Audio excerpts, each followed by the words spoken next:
So நம்ம நேத்திக்கு என்ன பார்த்தோம்னா, ஏற்ற காலத்த நம்ம ஆரம்பிச்சோம், அந்த டாபிக்க.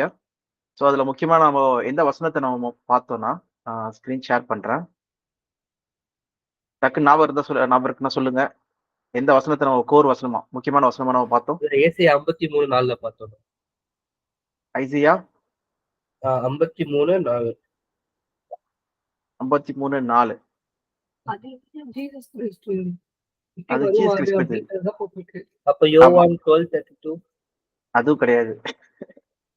இது முக்கியமான அப்போ எபிரேயர். ஆஹா, ஏற்ற காலம் சொல்லி ஒரு வசனத்திலேயே இருக்கும், டைரக்டான வசனம். அப்போஸ்தலர் 4:12. இல்ல 1 தீமோத்தேயு 2:3, 4, 5. ஓகே. அதுதான் கோரே. அதுல இருக்கிற ஆறாவது வசனம் தான் பாத்தீங்கன்னா ஏற்ற காலங்கள் சொல்லி பாக்குறோம். அதுலதான் ஓகேவா. திருப்பி அதை ஒரு வாட்டி படிங்க. நான் இங்கிலீஷ்ல இங்க காமிக்கிறேன். தேவன் ஒருவரே, தேவனுக்கும் மனுஷருக்கும் மத்தியஸ்தர் ஒருவரே. இல்ல ஸ்டார்டிங்ல இருந்தே படிங்க. ஓகே, அதாவது எதுல இருந்து? 3ல இருந்து. அதோ ஓகே. நம்முடைய இரட்சகராகிய தேவனுக்கு முன்பாக அது நன்மையும் பிரியமுமாய் இருக்கிறது. எல்லா மனுஷரும் ரட்சிக்கப்படவும் சத்தியத்தை அறிகிற அறிவை அடையவும் அவர் சித்தமுள்ளவராய் இருக்கிறார். தேவன் ஒருவரே, தேவனுக்கும் மனுஷருக்கும் மத்தியஸ்தரும் ஒருவரே. அவர் யாரு? மனுஷனாகிய கிறிஸ்து இயேசு. அவர் எல்லாரையும் மீட்கும் பொருளாக தம்மை ஒப்பு கொடுத்து படிங்க. எல்லாரையும் மீட்கும் பொருளாக தம்மை ஒப்பு கொடுத்த மனுஷனாகிய கிறிஸ்து இயேசு அவரே. இதற்குரிய சாட்சி ஏற்ற காலங்களில் விளங்கி வருகிறது. ஓகேவா, இதற்குரிய சாட்சி விட்னஸ்.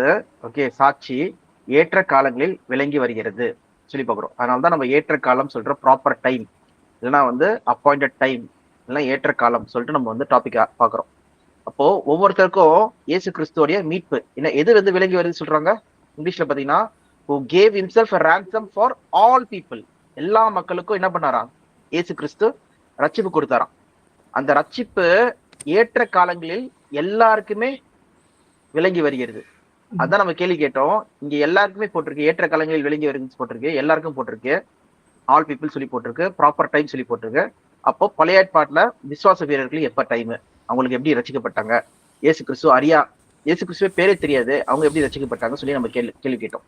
அதே நேரத்துல இப்ப இருக்க சபைக்கு எப்படி ரட்சிப்பு இருக்கு, இல்லைன்னா எல்லா மக்களும் போட்டிருக்கும் போது அப்போ உலக மக்கள், சத்திய இயேசு கிறிஸ்து அறியாத மக்களுக்கு எப்படி ரட்சிப்பு இருக்கு? ஏன்னா தேவனோட சித்தம் என்னது? எல்லா மக்களும் ரட்சிக்கப்படணும். சொல்லுங்கப்பா. அதான் அந்த பக்கேற்பாடு விசுவாசத்தை பத்திதான். எப்படின்னா இப்போ ரட்சிக்கப்பட்டா மட்டும்தான் which means நாசால எடுத்தவங்க மட்டும்தான் பரலோகத்துக்கு போவாங்க அப்படின்னு இருக்கும்போது, அதுதான் அப்ப அந்த பழைய ஏற்பாட்டு விசுவாசிகள் அவங்க எப்படி பரலோகத்துக்கு போவாங்க? இயேசு கிறிஸ்து அறியாம இருக்காங்களே. அதுதான் நம்ம பார்த்தோம்ல போன வாரத்துல. சரி, நேத்திக்கு நம்ம என்ன பார்த்தோம்ல, என்னதுன்னா எபிரேயர் 10ஆம் அதிகாரம் 1ஆம் வசனத்துல அவர்களுடைய பலிகள் தான் என்னவா இருக்கு. அதான் நான் கொஸ்டின் ஆக்சுவலா கேட்க வேண்டியது, நீங்களே அது ஆரம்பத்திலேயே கேக்குறீங்க. நான் அந்த கொஸ்டின் அவங்க கிட்ட கேட்கணும்னு நினைச்சேன்.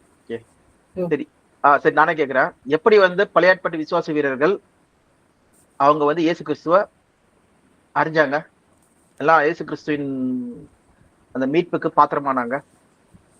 அத முன்னாடி எழுதி இருக்குல்ல பைபிள்ல ஆல்ரெடி. அதுதான் என்ன எழுதி இருக்கு?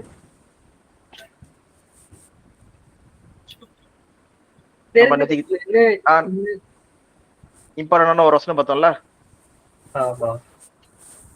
என்னது? சாமுவேல் மல்கியா 1:8. வசனம் கிடையாதுப்பா. நான் இயேசு கிறிஸ்துவ குறித்த ஒரு வெளிப்பாடு உங்களுக்கு கிடைச்சிருக்கு முன்னாடியே. அதான் அது என்ன வெளிப்பாடு? இம்பார்ட்டன்டான ஒரு விஷயம். என்ன வெளிப்பாடு? அதாவது பலியிடா. கரெக்ட், பலிகள். பலிகள். ஓகேவா. எபிரேயர் 10ஆம் அதிகாரம் 1ஆம் வசனம் படிங்க. இப்படி இருக்க நியாயப்பிரமாணமானது வரப்போகிற நன்மைகளின் பொருளாயிராமல் அவைகளின் நிழலாய் மாத்திரம் இருக்கிறபடியால் வருஷந்தோறும் இடைவிடாமல் செலுத்தப்பட்டு வருகிற ஒரே விதமான பலிகளினாலே அவைகளை செலுத்த வருகிறவர்களை ஒரு காலம் பூரணப்படுத்த மாட்டாது. ஓகேவா? அப்போ பலிகள் வந்து இந்த ஆட்டோட பலிகளா இருக்கட்டும், மாட்டோட பலிகளா இருக்கட்டும், இது எல்லாமே வந்து பாத்தீங்கன்னா ஒரு அடையாளமா தான் இருக்கு. அது ஒரு சடங்காச்சாரமா தான் இருக்கு. எதுக்குன்னா நிஜமான ஒரு பலிக்கு சாயலாம். ஓகே, அது யாருன்னா கிறிஸ்து. அதனாலதான் பாத்தீங்கன்னா 8ஆம் வசனத்துல இருந்து பாருங்க, 8ல இருந்து 10 வரைக்கும் படிங்க. அதே இது. நியாயப்பிரமாணத்தின்படி ம் ம் நியாயப்பிரமாணத்தின்படி செலுத்தப்பட்டு வருகிற பலிகளை குறித்து மேற் சொல்லியபடி பலியையும் காணிக்கையையும் சர்வாங்க தகன பலிகளையும் பாவ நிவாரண பலியையும் நீ விரும்பவில்லை, அவைகள் உமக்கு பிரியமானதல்ல என்று சொன்ன பின்பு ம் தேவனே உம்முடைய சித்தத்தின்படி செய்ய இதோ வருகிறேன் என்று சொன்னார். இரண்டாவதை நிலைநிறுத்துவதற்கு முதலாவதை நீக்கி போடுகிறார். ம் அதனால 10வது வசனம். இயேசு கிறிஸ்துவினுடைய சரீரம் ஒரே தரம் பலியிடப்பட்டதினாலே அந்த சித்தத்தின்படி நாம் பரிசுத்தமாக்கப்பட்டிருக்கிறோம். ஓகேவா? அப்ப பாத்தீங்கன்னா இயேசு கிறிஸ்துவ பலிதான் எது அடையாளப்படுத்து சொல்லி பாக்குறோம்னா, பழைய ஏற்பாட்டுல செலுத்தின அந்த மிருகத்தின் பலிகள் வந்து அடையாளப்படுத்து சொல்லி பாக்குறோம். அதனாலதான் அது temporary. It is a temporary thing until Christ. அதனாலதான் பாத்தீங்கன்னா நீங்க எபிரேயர் 11ஆம் அதிகாரத்துல நம்ம பார்த்தோம்ல, ஆபேல் முதற்கொண்டு விசுவாச வீரர்கள் யோவான்ஸ்தானகர் வரைக்கும் பாத்தீங்கன்னா எல்லாருமே என்ன பண்றாங்க, அந்த பலிகள்னாலதான் வந்து இயேசு கிறிஸ்து கிட்ட வராங்க சொல்லி பாக்குறோம். ஓகே, நீதி அடையறாங்க சொல்லி பாக்குறோம். நான் நீதிமான் ஆவறாங்க சொல்லி பாக்குறோம். இதுக்குதான் நம்ம வசனங்கள்லாம் நிறைய வசனங்கள் பார்த்தோம். ஓகேவா? வேணா அது கூட படிங்க.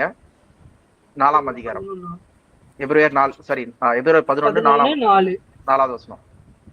விசுவாசத்தினாலே ஆபேல் தாயினுடைய பலியிலும் மேன்மையான பலியை தேவனுக்கு செலுத்தினான்.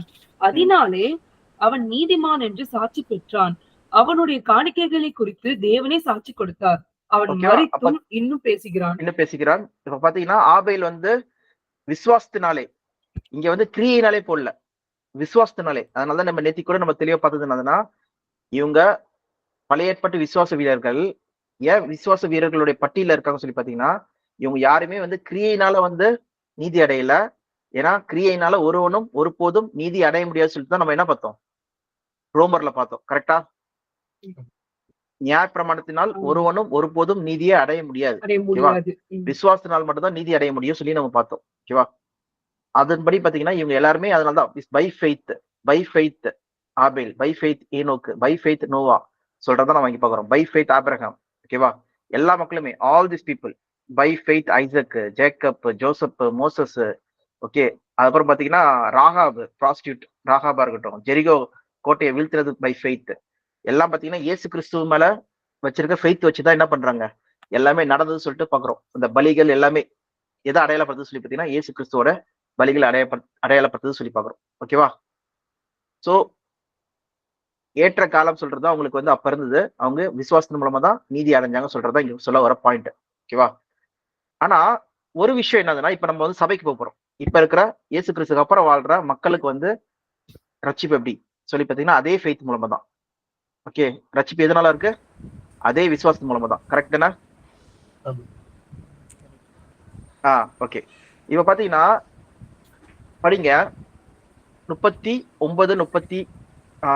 40 எபிரேயர் 11 39 40. இவர்கள் எல்லாரும் விசுவாசத்தினாலே நற்சாட்சி பெற்றும் வாக்குத்தத்தம் பண்ணப்பட்டதை அடையாமல் போனார்கள். அவர்கள் நம்மை அல்லாமல் பூரணராகாதபடிக்கு விசேஷித்த நன்மையானதொன்றை தேவன் நமக்கென்று முன்னதாக நியமித்திருந்தார். ஓகேப்பா, இது என்ன புரியல? என்ன சொல்ல வர்றாரு பவுல்? இனிமேட் நான் என்ன பண்ண போறேன்னா உங்ககிட்ட தான் கேள்வி கேட்டு நம்ம போறோம். ஏன்னா நிறைய விஷயம் நான் சொல்லிட்டேன்னா பிறகு உங்களுக்கு வந்து திருப்பி கேள்வி கேட்கும்போது உங்களுக்கு வந்து அதை அண்டர்ஸ்டாண்ட் பண்ண முடிய மாட்டேது நேற்று பார்த்ததெல்லாம். அதனால நீங்களே சொல்லுங்க. இங்க விசேஷமான ஒன்று சொல்லி போட்டிருக்கு 40ல. என்னது அது? நம்மை அல்லாமல் பூர்ணராக முடியாது சொல்லி போட்டிருக்கு.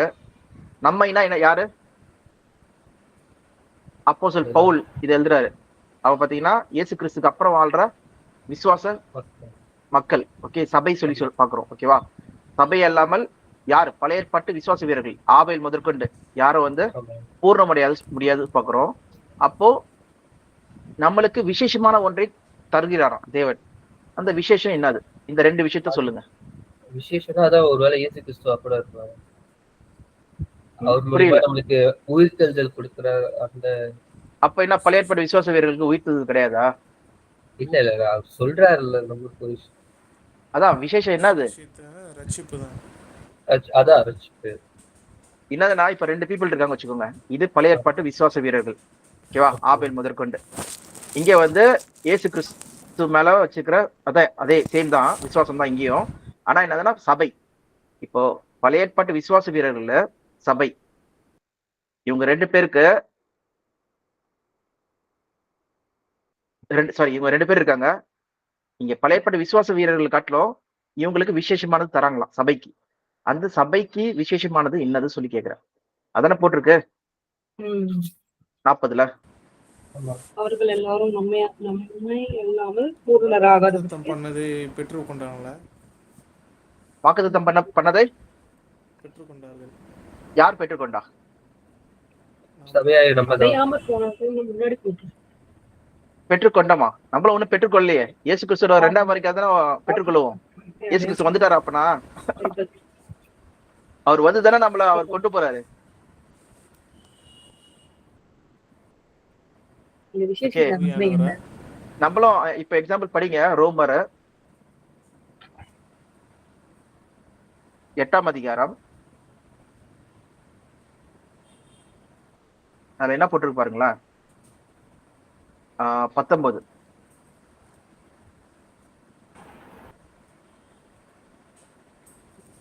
இஸ்ரவேலர் அதை அறியவில்லையா என்று கேட்கிறார். ரோமர் 8:19. 8:19. மேலும் தேவனுடைய புத்திரர் வெளிப்படுவதற்கு சிருஷ்டியானது மிகுந்த ஆவலோடு காத்து கொண்டிருக்கிறது. தேவனோட புத்திரர் யாரு? தேவனோட புத்திரர் இயேசுதான். இயேசு கிறிஸ்துதான். சரி, அது சரியா புரியல நினைக்கிறேன். நீங்க 18ல இருந்து படிங்க. ஆதலால் இக்காலத்து பாடுகள் இனி நம்மிடத்தில் வெளிப்படும் மகிமைக்கு ஒப்பிடத்தக்கவைகள் அல்லவென்று எண்ணுகிறேன். மேலும் தேவனுடைய புத்திரர் வெளிப்படுவதற்கு சிருஷ்டியானது மிகுந்த ஆவலோடு காத்து கொண்டிருக்கிறது. ஓகே, தேவனோட புத்திரர்கள். சரி, இது இன்னும் நல்லா புரிஞ்சுக்கிறேன்னா 14 படிங்க. 8:14. தேவ புத்திரர்கள்லாம் யாரு? மேலும் எவர்கள் தேவனுடைய ஆவியினாலே நடத்தப்படுகிறார்களோ அவர்கள் தேவனுடைய புத்திரராக இருக்கிறார்கள். நம்மதான். ஓகே, யார பத்தி பேசிட்டு இருக்காங்க? நம்மளை பத்தி தான். சபையை பத்தி பேசிட்டு இருக்காங்க. அடுத்த வசனம் படிங்க. கான்டெக்ட் எப்பயுமே நம்ம என்ன படிக்கணும், ஒரு வசனம் படிக்க கூடாது. அங்க லெட்டர் எழுதுனாங்கன்னா லெட்டர்ல ஒரே ஒரு வார்த்தை மட்டும் படிச்சு நம்ம போயிடக்கூடாது. லெட்டர்ல இருக்கிற மேல யாருக்கு எழுதிருக்காங்க, ட்ரூ அட்ரஸ், எங்க எதுக்காக எழுதிருக்காங்க, ஏன் எழுதிருக்காங்க சொல்ல ஃபுல் கான்டெக்ட் படிக்கணும். அப்பதான் உங்களுக்கு ஃபுல் புரிதல் கிடைக்கும். ஓகேவா? அப்படியே 15 படிங்க. அந்தபடி திரும்பவும் பயப்படுவதற்கு நீங்கள் அடிமை தினத்தின் ஆவியை பெறாமல். நீங்கள் சொல்லும்போது யாரை பத்தி பேசிட்டு இருக்காங்க? நம்மள. ஓகே, சபையை பத்தி பேசிட்டு இருக்காங்க. அடுத்தது பெறாமல் அப்பா பிதாவே என்று கூப்பிட பண்ணுகிற புத்திர சுவிகாரத்தின் ஆவியை பெற்றீர்கள். தெளிவா என்ன போட்டிருக்கு? நம்ம தான் அந்த புத்திரர்கள் சொல்லி பார்க்கிறோம். நம்ம வெளிப்படுறதுக்கு தான் 19ஆம் வசனத்துல என்ன பார்க்கிறோம்னா, இந்த உலகமே பிரசவ என்ன பண்ணுதா, அது வந்து ஈகர் எக்ஸ்பெக்டேஷனா எதிர்பார்த்து கொண்டிருக்கான் வெளிப்படுறதுக்கா. ஓகேவா? அது எப்ப வெளிப்படும் சொல்லிட்டு நம்மளே கூட என்ன பண்றோமா, உள்ள வந்து அழுகுறோமா. வேணா படிங்க. 22, 23, 23 படிங்க. ஆகையால் நமக்கு தெரிந்திருக்கிறபடி இதுவரைக்கும் சர்வ சிருஷ்டியும் ஏகமாய் தவித்து பிரசவ வேதனைப்படுகிறது. அதுவும் அல்லாமல் ஆவியின் முதற் பலன்களை பெற்ற நாமும் கூட நம்முடைய சரீரம் மீட்பாகிய புத்திர சுவிகாரம் வருகிறதற்கு காத்திருக்கிறோம். நமக்குள்ளே தவிக்கிறோம். எப்ப நடக்கும் இதெல்லாம்? இயேசு கிறிஸ்துவோட 2ஆம் வருகையில தான் நடக்கும். அவர் வந்துதான் என்ன பண்ணுவாரு, நான் வந்து உங்களை கூட்டு போறேன், வெயிட் பண்ணுங்க சொல்லி சொல்றாரு. பயப்படாதீங்க. அதனாலதான் நம்ம மத்திய 24 போங்க. மத்திய 24 படிங்க. மத்திய 19ஆம் வசனத்துல புத்திரர்னு ஒருத்தரை குறித்து சொல்ற மாதிரி தான் இருக்கு. சில்ட்ரன் ஆஃப் காட் பா. சில்ட்ரன்னா வந்து சைல்ட் ஆஃப் காட்னா ஒருத்தர், புத்திரர்னா சில்ட்ரன் ஆஃப் காட். புரியுதா? சரி, ஓகே. இங்க வெளிப்பட போறோம். நம்ம எப்ப வெளிப்படுவோம் அதான் பாருங்க. மத்தேயு 24.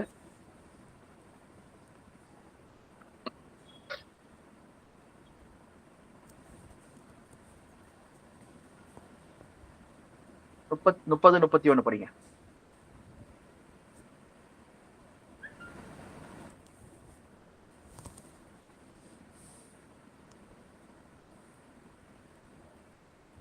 அப்பொழுது மனுஷகுமாரனுடைய அடையாளம் வானத்தில் காணப்படும். அப்பொழுது மனுஷகுமாரன் வல்லமையோடு மிகுந்த மகிமையோடும் வானத்தின் மேகங்கள் மேல் வருகிறதை பூமியில் உள்ள சகல கோத்திரத்தாரும் கண்டு புலம்புவார்கள். வலுவாய் தொனிக்கும் எக்கால சத்தத்தோடே அவர் தமது தூதர்களை அனுப்புவார். அவர்கள் அவரால் தெரிந்து கொள்ளப்பட்டவர்களை வானத்தில் ஒரு முனை முதற்கொண்டு மறுமுனை மற்றும் 4 திசைகளிலுமிருந்து கூட்டி சேர்ப்பார்கள். இங்க யார சொல்றாங்க? தெரிந்து கொள்ளப்பட்ட மக்களை 4 திசையில இருந்து என்ன பண்ணுவாங்களாம்? கூட்டி சேர்ப்பாங்களாம். யாரோட வருகை எப்போ? இயேசு கிறிஸ்துவோட இயேசு கிறிஸ்துவினுடைய 2ஆம் வருகை எப்போ? இதே மாதிரி இன்னொரு வசனம் கூட இருக்கு, படிங்க. 1 தெசலோனியர், இதெல்லாம் எழுதி வச்சுக்கோங்க. 4ஆம் அதிகாரம் 16ல இருந்து படிங்க, 16ல இருந்து.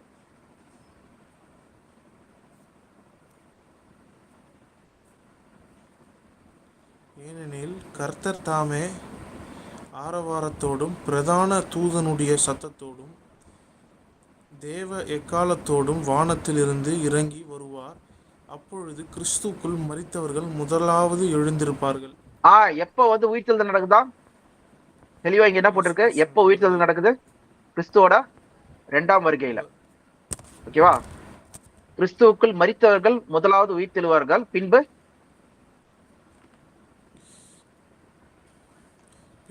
உயிரோடு இருக்கும் நாமும் கர்த்தருக்கு எதிர்கொண்டு போக மேகங்கள் மேல் அவரோடு கூட ஆகாயத்தில் எடுத்துக்கொள்ளப்பட்டு இவ்விதமாய் எப்பொழுதும் கர்த்தருடனே இருப்போம். எவ்வளவு தெளிவா இருக்கு பாருங்க, டைரக்டான வசனம். ஓகேவா? அப்போ இங்க சொல்ல வர்றது என்னதுன்னா மீட்பு. ஓகே, ரோமர் 8ஆம் அதிகாரத்துல நம்மளுடைய மீட்புக்காக நம்ம என்ன பண்றோம்? வெயிட் பண்ணிட்டு இருக்கோமா? ஓகே, அது எப்ப நடக்குது? இயேசு கிறிஸ்துவோட 2ஆம் வருகையில நடக்குது சொல்லி பாக்குறோம். ஓகேவா? அதான் அந்த மீட்பு. கிளியரா இருக்கா? இது ஏதாவது கொஸ்டின்ஸ் இருக்கா?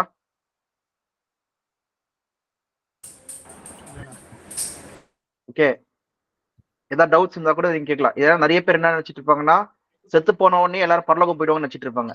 செத்து போன உடனே யாரும் பரலோகம் எல்லாம் போக மாட்டாங்க. ஓகே, இங்க தெளிவா வசனம் என்ன போட்டிருக்கு? கிறிஸ்துவுக்குள் மரித்தவர்கள் என்ன பண்ணுமா? எல்லாம் நித்திரையில தூங்கிட்டு இருக்காங்க. ஏற்ற வேலையில இயேசு கிறிஸ்துவோட 2ஆம் வருகையில தான் என்ன பண்றாங்க? எல்லாருமே மரித்தவர்கள், கிறிஸ்துவுக்குள் மரித்தவர்கள் முதலாவது உயிர்த்தெழுவார்கள். பின்பு உயிரோடு இருக்க நாமும் மறுரூபம் ஆக்கப்படுவோம் சொல்லி பாக்குறோம். இப்ப யாராவது உயிர் தெழுந்துட்டாங்க சொல்லி சொன்னீங்கன்னா அப்ப இயேசு கிறிஸ்து வந்துட்டாருன்னு அர்த்தம். ஓகே, அது ஆனா வரல. வந்துட்டாருன்னா உலகம் எப்படி இருக்குமா? ஆபிரகாம் வந்து பரலோகத்தில் இருப்பாரு, ஏழை லாசரு அவர் மடியில் உட்கார்ந்து இருப்பாரு அப்படின்னு வசனம் இருக்குங்க. அதெல்லாம் நம்ம பார்க்கலாம், அதெல்லாம் நம்ம டேட்டா பார்க்கலாம். ஆனா உங்களுக்கு அதை பத்தின ஒரு சின்ன ஐடியா வேணும்னா, அது ஆபிரகாம் எப்ப வந்து பரலோகம் போயிருப்பார் சொல்லி சொல்றீங்க? இயேசு வந்து இந்த பாதாளத்தின் வயிற்றில் வந்து 3 நாள் இருக்காருல்ல, அதுக்கப்புறம் அவர் உயிர் தெழும்போது விசுவாச வீரர்கள் எல்லாரையும் கூட்டி கொண்டு வந்துடுறாரு. திருப்பி சொல்லுங்க, எனக்கு புரியல. இயேசு கிறிஸ்து பாதாளத்துக்கு 3 நாள் சிலுவையில மரிச்ச அப்புறம் பாதாளத்துக்கு போறாருல, அப்பொழுது ஒரு பாதாளத்திலிருந்து வெளியே வந்து உயிர் தெழும்பொழுது விசுவாச வீரர்கள் எல்லாரையும் அந்த பாதாளத்திலிருந்து கொண்டு வந்துடுறாரு. விசுவாச வீரர்களை பாதாளத்துல இருந்து கொண்டு வந்துடுறாரு. கொண்டு வந்துட்டு பரலோகத்துக்கு கூட்டின்னு போயிடுறாரு. எங்க இருக்கு வசனம்? நீங்க தான் சொன்னீங்க வசனத்துல இருந்து வெளில போக கூடாதுன்னு சொல்லிட்டு. வசனம் எங்க இருக்கு?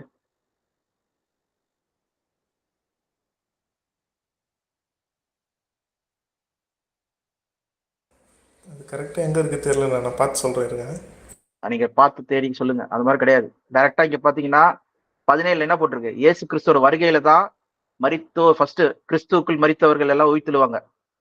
ஓகே, பின்பு உயிரோடு இருக்க நாமும் மறுரூபமாக்கப்படுவோம். இதான் வசனம் இருக்கு. ஓகேவா? இயேசு கிறிஸ்து வருகையில தான் உயிர்த்தெழுதலே ஆரம்பிக்குது.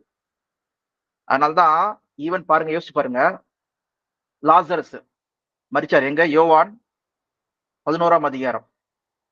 அதுல பாத்தீங்கன்னா லாசரஸ் மரிக்கிறாரு.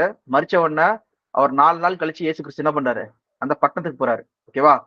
அப்போ மார்த்தாள் வந்து வழி அருகே வரமேதே வந்து என்ன பண்றாங்க, என்ட்ரன்ஸ்லயே நின்னு வந்து கேக்குறாங்க, நீங்க முன்னாடியே வந்திருக்கலாம்ல, ஏன் வரல? பாருங்க என்னோட சகோதரன் செத்து போயிட்டு 4 நாள் ஆயிடுச்சு சொல்லி ரொம்ப அழுகுறாங்கன்னு சொல்லி பாக்குறோம். படிங்க வேணா யோவான் 11:21 இருந்து. ஆக்சுவலா இதான் நான் கேட்கலான்னு வந்தேன். அப்ப அவர் உயிர் தெழுதல் அப்ப கொடுத்தாருல, ம். 2ஆம் வருகையில் தானே உயிர் தெழுதல். ஆனா இங்க அதுக்கு முன்னாடியே வந்து அவரை காப்பாத்திருக்காரு. உயிர் கொடுத்து இங்க இப்ப உயிர் தெழுந்த லாசர் வந்து இப்ப உயிரோடு இருக்காரா? இல்ல. அவரு அது அப்ப இறந்துட்டாரு. அவருக்கு இப்ப 2ஆம் வருகையில் அப்ப அவருக்கு திரும்ப கிடையாது அவருக்கு. ஏன்னா ஆல்ரெடி தான் அவர் உயிர் தெழுந்துட்டார்ல. அப்படி கிடையாது. அது வந்து சாம்பிள். ரிசரக்ஷன் சொல்றது வந்து ஒரு அடையாளமா காமிச்சாரு. ஓகே, எப்படி உயிர்த்தெழுதல் இருக்கும் சொல்லிட்டு. ஆனா உயிர்த்தெழுதல் சொல்றது என்றென்றைக்கும் மறியாமல் இருக்கிறது. உயிர்த்தெழுந்த பிறகு அவங்க சாவே கூடாது. ஓகேவா? அதுதான் உயிர்த்தெழுதல். Okay. எப்படி இயேசு கிறிஸ்து வந்து அவர் முதல் பலனா இருக்காரோ, அந்த வசனம் கூட நம்ம படிக்கலாம். ஃபர்ஸ்ட் இதை படிச்சிருங்க, அதுக்கப்புறம் அந்த வசனத்துக்கு போலாம். ஃபர்ஸ்ட் இந்த வசனம் படிங்க. 24. அப்ப என்னது யோவான் 11:24.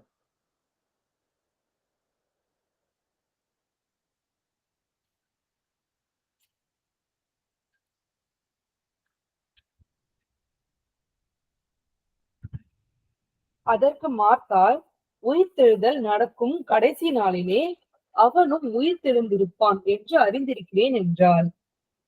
உயிர்த்தெழும் கடைசி நாளிலே. அப்ப உயிர்த்தெழுதல் வந்து லாஸ்ட் டேல நடக்குமா?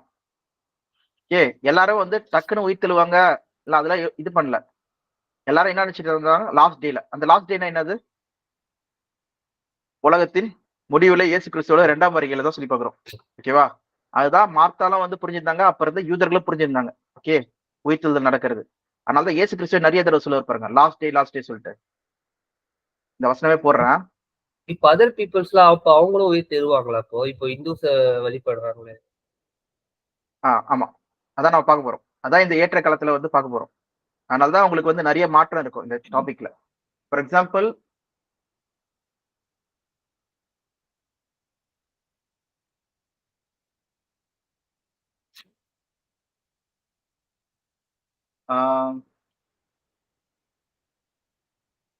யோவான் 6ஆம் அதிகாரம் படிங்க. ஜான் 6:44.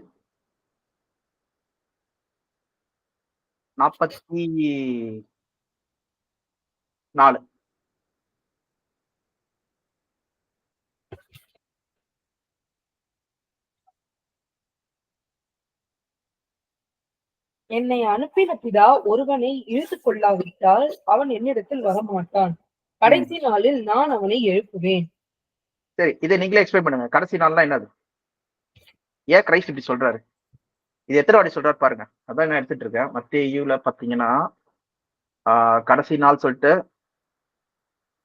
மத்திய கட்டில யோவான்ல தான் நிறைய சொல்றாரு. யோவான்ல பாத்தீங்கன்னா மத்தியில சொல்லல, யோவான்ல 6:39, 6:40, 6:44, 6:54, 7 இல்ல 11:24, அப்புறம் 12:48. எக்ஸாம்பிள் பாருங்க. 6:39 படிங்க. அவர் எனக்கு தந்தவைகளின் ஒன்றையும் நான் இழுத்து போகாமல் கடைசி நாளில் அவைகளை எழுப்புவதே என்னை அனுப்பின பிதாவின் சித்தமா இருக்கிறது. ஓகே, கடைசி நாளில் இயேசு கிறிஸ்து எத்தனை வாட்டி கன்ஃபார்ம் பண்றாங்க? Last day, last day, last day. இதுதான் வந்து மார்த்தாள் வந்து சொல்றாங்க, கடைசி நாளில் நீங்க சொல்லிருக்கீங்களா எழுப்புவே சொல்லிட்டு. அப்பதானே வருவான், உயிர் தெழுந்து வருவான் சொல்லி கேட்கும்போது, இப்ப நான் வந்து உயிர் தெழுந்து காமிக்க வைக்கிறேன் சொல்லி காமிக்கிறாரு. ஓகே, எல்லாரும் நம்புறதுக்காக, அவங்க விசுவாசிக்கிறதுக்காக. So that they will believe. அதனால தான் இயேசு கிறிஸ்துவோட பிரேயர் பாருங்களேன் எப்படி இருக்குன்னு சொல்லிட்டு. இங்க ப்ரே பண்றாரு பாருங்க. எங்கன்னா தேவன் கிட்ட ப்ரே பண்றது, அந்த கற்களை வந்து தள்ளி விடுங்க சொல்லிட்டு.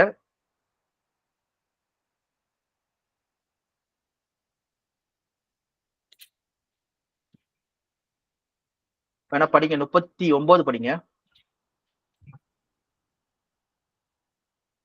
அதான் இப்ப படிச்சேன் நானு.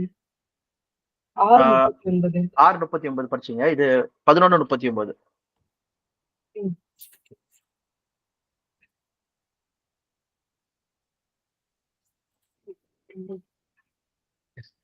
இயேசு கல்லை எடுத்து போடுங்கள் என்றார். மரித்தவனுடைய சகோதரியாகிய மார்த்தாள் அவரை நோக்கி, ஆண்டவரே, இப்பொழுது நாறுமே, 4 நாள் ஆயிற்றே என்றாள். இயேசு அவளை நோக்கி, நீ விசுவாசித்தால் தேவனுடைய மகிமையை காண்பாய் என்று நான் உனக்கு சொல்லவில்லையா என்றார். அப்பொழுது மரித்தவன் வைக்கப்பட்ட இடத்திலிருந்து கல்லை எடுத்து போட்டார்கள்.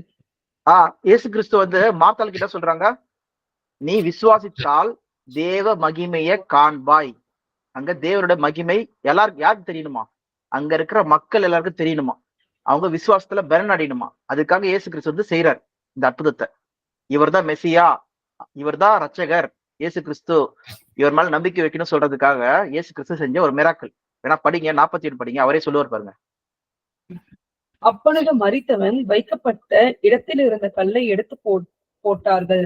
இயேசு தம்முடைய கண்களை ஏறெடுத்து, பிதாவே, நீர் எனக்கு செவி கொடுத்தபடியினால் உம்மை ஸ்தோத்திரிக்கிறேன். நீர் எப்பொழுதும் எனக்கு செவி கொடுக்கிறீர் என்று நான் அறிந்திருக்கிறேன். ஆனாலும் நீர் என்னை அனுப்பினதை சூழ்ந்து நிற்கும் ஜனங்கள் விசுவாசிக்கும்படியாக அவர்கள் நிமித்தம் இதை சொன்னேன் என்றார். பாத்தீங்களா எதுக்காக செய்யறாரு இயேசு கிறிஸ்து இந்த அற்புதத்தை? ரீசன் என்னது? சூழ்ந்திருக்கும் ஜனங்கள் விசுவாசிக்கும். யார விசுவாசிக்கணும்? இயேசு கிறிஸ்துவ விசுவாசிக்கிறதுக்காக தான் இயேசு கிறிஸ்து என்ன பண்றாருன்னா இந்த அற்புதத்தை பண்றாரு, ரிசரக்ஷன். ஓகேவா? எல்லாருக்கும் தெரியும் இது கடைசி நாள்ல தான் நடக்கும் சொல்லிட்டு. ஆனா இயேசு கிறிஸ்து பண்றதுக்கான நோக்கம் என்னது? இவர் தான் மெசியா. ஏன்னா 4 நாள் செத்து போயிட்டான். செத்து போய் பாடி அழுகிருச்சு. அழுகின நிலைமையிலையும் ஒருத்தரை உயிர் தெழுந்து கொண்டு வர்றது வந்து பாத்தீங்கன்னா அது கூடாத காரியம். ஓகே, இதுக்கு முன்னாடி வந்து இயேசு கிறிஸ்து 2 வாட்டி உயிர் தெழுப்பினார். யார உயிர் தெழுப்பினார் ஞாபகம் இருக்கா? ஒரு குழந்தை ஒண்ணு, 12 வயசுல.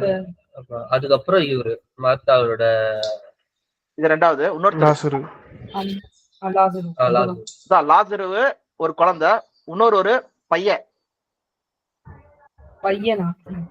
ஆமா, ஒரு பையன், விதவியின் பையன். அந்த விதவியின் பேர் என்னது? ஊர் என்னது? ஞாபகம் இருக்கா? நாயனர் விதவை. நாயனூர் விதவை. ஓகேவா? இயேசு கிறிஸ்து ஏற்கனவே வந்து மிராக்கிள் செஞ்சிருக்காரு உயிர்த்தெழுதல. ஆனா இது விசேஷமான உயிர்த்தெழுதல் லாசரஸ். ஏன்னா இயேசு கிறிஸ்து என்ன பண்றாரு? 4 நாள் வெயிட் பண்றாரு. எதுக்காக வெயிட் பண்றாரு சொல்லி பாத்தீங்கன்னா, இது மரித்து அழுகி போயிடுச்சு. அழுகி போன ஆட்களையும் வந்து நான் உயிர்த்தெழுப்ப முடியும் சொல்றது வந்து வெளிப்படுத்தினா சொல்லி பாக்குறோம். இதுக்கு மேல இது என்னதுன்னா கூடாத ஒரு காரியம், பயங்கரமான அற்புதம் இது. ஓகேவா? அப்ப மக்கள் எல்லாம் என்ன பண்ணாங்கன்னா இவர் மேல விசுவாசம் வச்சாங்க சொல்லி பாக்குறோம். இதுதான் அவர் செஞ்ச கடைசி மிகப்பெரிய அற்புதம். இதுக்கப்புறம் தான் என்ன பண்றாருன்னா அங்க போயிட்டு எருசலேம் போயிட்டு அவர் வந்து சிலுவையில் ஏறதுக்கு காரணமா நெக்ஸ்ட் அவரை வந்து பிடிச்சி கொல்ல போறாங்க சொல்லி பாக்குறோம். இதுக்கப்புறம் வந்து என்ன பண்ணலன்னா அவர் பெரிய அற்புதம் செய்யல. இதுதான் வந்து கடைசி செஞ்ச பெரிய அற்புதம் சொல்லி பாக்குறோம். ஓகேவா? சோ அப்போ அவர் இயேசு கிறிஸ்து மேல விசுவாசம் வைக்கணும் சொல்றதுதான் இங்க நோக்கமா இருக்கு சொல்லி பாக்குறோம். ஓகேவா? புரியுதா கான்செப்ட்? இன்னொரு டவுட் இருக்குல்ல, இப்போ அது அழுகி போற அளவுக்கு இருந்தா கூட அவர் உயிர் தெரிஞ்சு கொடுத்துருவாரு. இப்ப சில பேர் எரிச்சிடுறாங்களே, இப்ப அதெல்லாம் இப்ப நல்லவங்களே, இப்ப கிறிஸ்துவாலே இருக்கட்டும், ஏதோ ஒரு அறியாமையே வந்து எங்கேயோ போறாங்க, ஒரு விதத்துல அவங்க எரிஞ்சிடுறாங்க. அப்ப அவங்க நல்ல ஒரு கேள்வி. இதுக்கு நீங்க போறோம்னா எசேக்கியேல் 37 வாங்க. ஆனா டாபிக் வேற போயிட்டு இருக்கு, டிவைட் ஆயிட்டு இருக்கு. இதை சொல்லிட்டு நான் பொந்துருவேன் திருப்பி டாபிக் குள்ள. ஓகேவா? நீங்க சொன்ன வேலை. சரி, ஓகே. எசேக்கியேல் 37.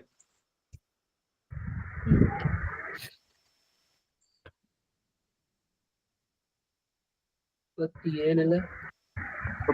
2 படிங்க. கர்த்தருடைய கை என்மேல் அமர்ந்து கர்த்தர் என்னை ஆவிக்குள்ளாக்கி வெளியே கொண்டு போய் எலும்புகள் நிறைந்த ஒரு பள்ளத்தாக்கின் நடுவில் நிறுத்தி என்னை அவைகளின் அருகே சுற்றி நடக்க பண்ணினார். இதோ பள்ளத்தாக்கின் வெட்ட வெளியிலே அந்த எலும்புகள் மகா திரளாய் கிடந்தது. அவைகள் மிகவும் உலர்ந்ததுமாய் இருந்தது. அவர்கள் என்னை நோக்கி, மனுபுத்திரனே, இந்த எலும்புகள் உயிரடையுமா என்று கேட்டார்கள். அதற்கு நான், கர்த்தராகிய ஆண்டவரே, தேவரீர் அதை அறிவீர் என்றேன். அப்பொழுது அவர், நீ இந்த எலும்புகளை குறித்து தீர்க்க தரிசனம் உரைத்து அவைகளை பார்த்து சொல்ல வேண்டியது என்னவென்றால், உலர்ந்த எலும்புகளே, கர்த்தருடைய வார்த்தையை கேளுங்கள். கர்த்தராகிய ஆண்டவர் இந்த எலும்புகளை நோக்கி, இதோ நான் உங்களுக்குள் ஆவியை பிரவேசிக்க பண்ணுவேன். அப்பொழுது உயிர் அடைவீர்கள். நான் உங்கள் மேல் நரம்புகளை சேர்த்து உங்கள் மேல் மாம்சத்தை உண்டாக்கி உங்களை தோலினால் மூடி உங்களில் ஆவியை கட்டளையிடுவேன். அப்பொழுது நீங்கள் உயிரடைந்து நான் கர்த்தர் என்று அறிந்து கொள்வீர்கள் என்று உரைக்கிறார் என்று சொல் என்றார். ஓகேவா? கேட்ட கேள்வி ஓகேவா? ஆனா இதுல எலும்பாவது இருக்கே. உலர்ந்த எலும்பு எலும்பு. பாரு, உலர்ந்த எலும்புனா என்னது? ஓ, சாம்பலா? ஆமா, உலர்ந்துருச்சு, தெரியல, போயிடுச்சு. அந்த செப்பரேட் சாம்பல் செப்பரேட்டா கூட காணோம். சாம்பலே ஆ? கிடைக்கலனா, சாம்பலே கிடைக்கலனா, சாம்பலே கிடைக்கலன்னா கூட தெரியல. இது அதனாலதான் இங்க என்ன கேக்குறாங்க, நான் எதுவும் சொல்றதுக்கு இல்லப்பா. இங்க அவர் கேட்டதுக்கே மூணாவது வசனம் படிங்கப்பா சாமுவேல். அது 3வது வசனம் மட்டும் படிங்க. அவர் என்னை நோக்கி, மனுபுத்திரனே, இந்த எலும்புகள் உயிர் அடையுமா என்று கேட்டார். ஆ, அதற்கு நான், கர்த்தராகிய ஆண்டவரே, தேவரீர் அதை அறிவீர் என்றேன். ஆ, தேவரீர் அதை அறிவீர். ஓகே, தேவனுக்கு வல்லம் இருக்கு. நீங்க வந்து அதெல்லாம் முடியாது சொல்ல முடியாது. ஓகே, தேவனால எல்லாமே முடியும். ஓகே, அதான் இங்க பாக்குறது. அவரோட மகிமை வந்து என்னதுன்னா, then they will know that I am the Lord. நான் தான் கர்த்தர் சொல்றத எல்லாரும் அறிஞ்சுப்பாங்க. உலர்ந்த எலும்புகள் எப்படிப்பட்ட ஆளா இருந்தாலும் சரி, அது உலர்ந்து போய் தனித்தனியா எங்க போனாலும் சரி, அது எரிஞ்சு போனாலும் சரி, தண்ணியில விழுந்தாலும் சரி, எல்லாமே என்ன பண்ணுமா, திருப்பி உயிரோட வருவாங்க சொல்லி பாக்குறோம். ஓகே. ஓகே, ஒண்ணும் அதான் வெளிப்படுத்தல. இல்லாததுல இருந்துதான் அவரு எல்லாத்தையும் ஆமா, உருவாக்குனாருன்னும் போது இதுவும் ஆமா, பாசிபிளா இதுவும் தேவனோட முடியும் சொல்லி பாக்குறோம். ஓகேவா? ஓகே. சரி, பேக் டு டாபிக் வரலாம். யோவான் 11 நம்ம என்ன பார்த்தோம்னா, லாஸ்ட் டே, கடைசி நாள். ஓகேவா? கடைசி நாள்ல என்ன பண்றாரு தேவன் இயேசு கிறிஸ்து வந்து உயிர்த்தெழுதல் கொடுக்குறா சொல்லி பாக்குறோம். சோ அதுல எந்த டவுட் இல்லல்ல? இல்ல. உங்களுக்கு சாமுவேல் உங்களுக்குப்பா? இல்லண்ணா. ஓகே, உயிர்த்தெழுதல் சொல்றது வந்து கடைசி நாள்ல தான் நடக்கும். அதுதான் வந்து இயேசு கிறிஸ்து பர்டிகுலரா சொன்னது. அது எல்லாரோட உயிர்த்தெழுதலும். ஓகேவா? ஆபிரகாமா இருக்கட்டும், ஈசாக்கா இருக்கட்டும், யாக்கோபா இருக்கட்டும், இல்லைன்னா வந்து நோவாவா இருக்கட்டும், ஆபேலா இருக்கட்டும், எல்லாருக்குமே எப்போ உயிர்த்தெழுதல்? கடைசி நாள். கடைசி நாள் சொல்றதா இயேசு கிறிஸ்துவோட வருகையில தான் சொல்லி பாக்குறோம். அது கன்ஃபார்ம், அதுல மாற்றமே கிடையாது. ஓகே, அதனால்தான் ஒரு கொஸ்டின் கூட நம்ம, ஒரு பாயிண்ட் கூட நம்ம வைக்கலாம். நீங்கன்னா யோவான் 3ஆம் அதிகாரம், ஏன்னா இது தெளிவா இருந்தா தான் நம்ம நெக்ஸ்ட் இது போக முடியும். யோவான் 3:13 படிங்க.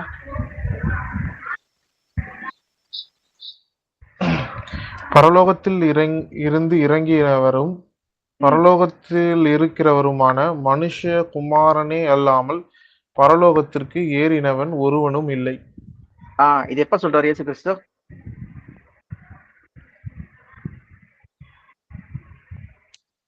பூமியில வாழ்ந்து கொண்டிருக்கும் போது. ஓகே, அப்ப பாத்தீங்கன்னா பரலோகத்துக்கு மேல இருந்து வந்த நானு, யாருமே பரலோகத்துக்கு போல ஒன்னும் சொல்லி இயேசு கிறிஸ்து என்ன பண்றாரு, அவரே சாட்சி கொடுக்குறாரு. ஓகேவா? இயேசு கிறிஸ்து இருக்கிற டைமா இருந்தாலும் சரி, இயேசு கிறிஸ்துவோட வருகை முதலாம் வருகையில கூட கிடையாது சொல்லி பாக்குறோம். எப்போ எல்லாருமே உயிர்த்திடுவாங்க சொல்லி பாத்தீங்கன்னா இயேசு கிறிஸ்துவோட 2ஆம் வருகையில தான். இப்போ பரலோகத்துக்கு போறதே எப்ப போறாங்க எல்லாருமே? 2ஆம் வருகை தான் சொல்லி பாக்குறோம். ஓகே, இந்த பாயிண்ட் கிளியரா இருக்கா? நீங்க எப்பயுமே பார்க்க வேண்டியது என்னதுன்னா, வசனம் இயேசு கிறிஸ்துவால் சொல்லப்படுது. வசனம் டைரக்டா இருந்ததுன்னா அதை அப்படியே நம்ம வந்து பார்க்க வேண்டியது இருக்கு. ஓகேவா? நம்ம பழைய தாட் யோசனைகள்லாம் நிறைய இருக்கலாம், ஆனா வசனம் இதான் சொல்லுது. சரி, நெக்ஸ்ட் இப்ப பார்க்க வேண்டியது என்னன்னா, நம்ம எதை பார்த்துட்டு இருந்தோம்னா, எபிரேயர் 11 கடைசி வசனம் தான் பார்த்துட்டு இருந்தோம். கரெக்டா? அந்த கேள்வியில இருந்தா எங்கெங்கயோ போயிடுச்சு நம்மளுக்கு. இப்ப அந்த கடைசி வசனத்துல நம்ம என்ன பார்த்தோம்னா, விசேஷித்த நன்மையானது சபைக்கினது. ஓகே, தேவனோட பிள்ளைகளாகிய சபைக்கினது, இவங்களுக்கு என்னது? ஃபார் எக்ஸாம்பிள், ஒரு வசனம் கூட படிங்க. 1 பேதுரு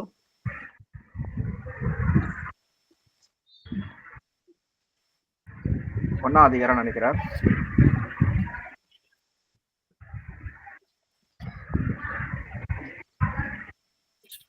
12ஆம் வசனத்துல இருந்து 1 பேதுரு 1.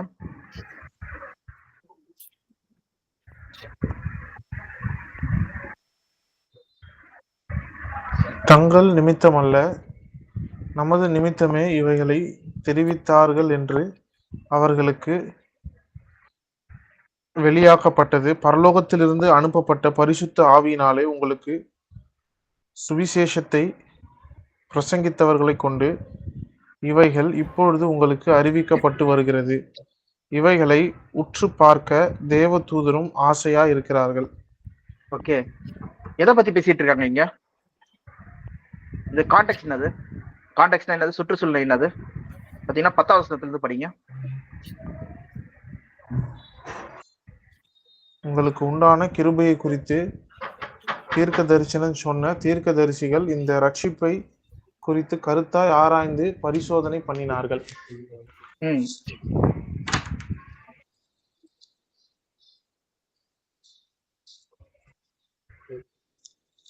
பரிசோதனை பண்ணினார்கள். தங்களில் உள்ள கிறிஸ்துவின் ஆவியானவர் கிறிஸ்துவுக்கு உண்டாகும் பாடுகளையும் அவைகளுக்கு பின்வரும் மகிமைகளும் முன் அறிவித்த போது இன்ன காலத்தை குறித்தார் என்பதை, அந்த காலத்தின் விசேஷம் இன்னதென்பதையும் ஆராய்ந்தார்கள்.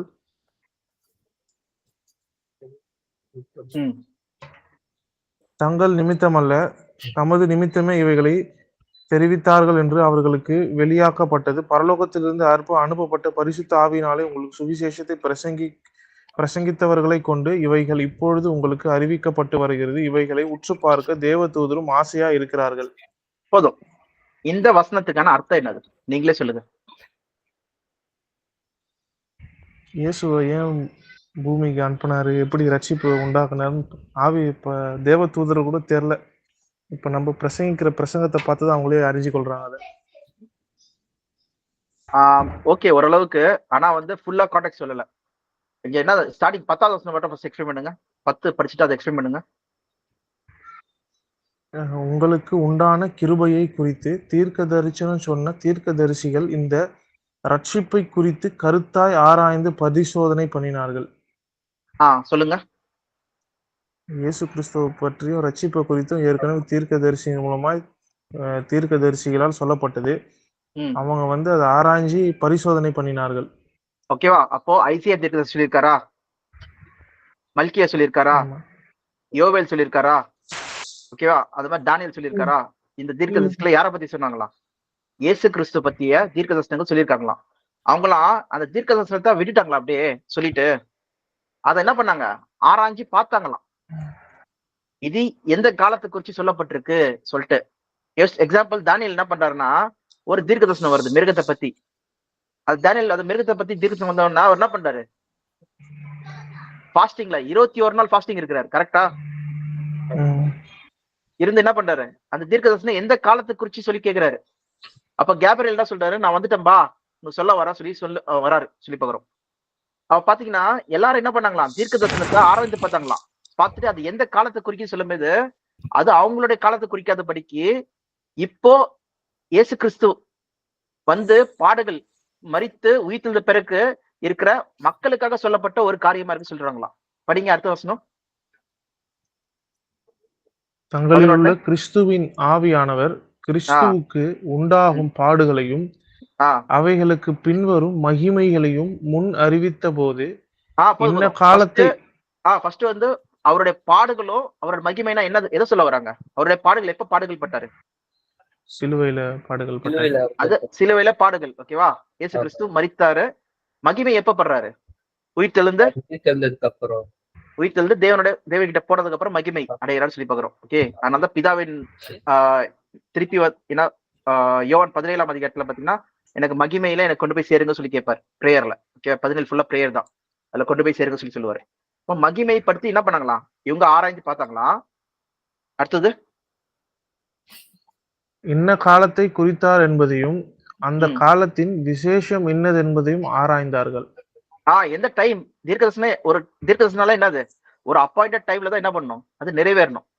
எதிர்காலத்தில் நடக்க போற ஒரு விஷயம் எந்த காலத்துல நிறைவேறணும் சொல்றத ஆராய்ச்சி பார்த்தாங்களாம். ஓகே, அது இயேசு கிறிஸ்துவோட சிலுவையில பலியாவதும் பலியான பிறகு மகிமையில அடைஞ்சிட்டு பிறகு வர ஒரு நாட்களா இருக்கு சொல்லி பாக்குறோம்.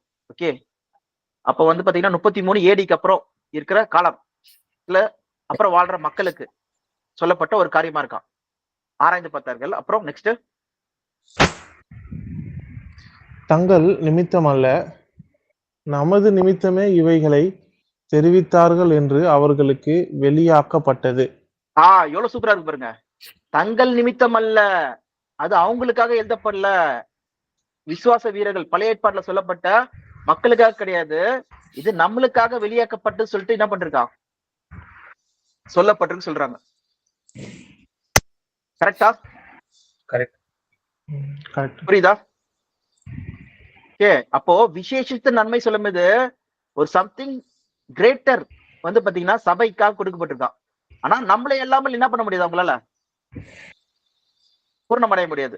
ஓகே, சபையோட உயிர்த்தெழுதல் எப்ப நடக்கும்? இயேசு கிறிஸ்துவோட வருகையில நடக்கும், இரண்டாம் வருகையில. அதே போல பழைய ஏற்பாடு விசுவாச வீரர்கள் என்ன பண்றாங்களா, நம்ம இல்லாமல் அவங்களால பூர்ணமடைய முடியாது, கம்ப்ளீட் ஆக முடியாது. ஓகே, நம்மளுக்காக தான் என்ன பண்றாங்களா, வெயிட் பண்றாங்களாம். அதான் நம்ம எபிரேயர் 11:40 படிக்கிறோம். திருப்பி 11:40 படிங்க.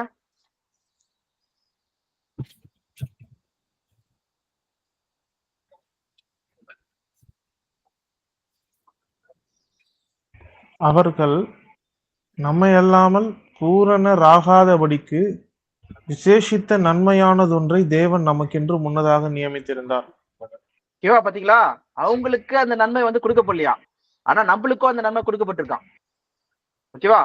அந்த நன்மை என்னது? உயிர்த்தெழுதல் சொல்றது வந்து இயேசு கிறிஸ்துவோட வருகையில நடக்கும். அது நம்மளுக்கும் சரி, அவங்களுக்கும் சரி. ஓகே, இயேசு கிறிஸ்துவோட வருகையில லாஸ்ட் டே, கடைசி நாள்ல உயிர்த்தெழுதல் நடக்குது சொல்றது நம்ம கன்ஃபார்ம் ஆயிடுச்சு.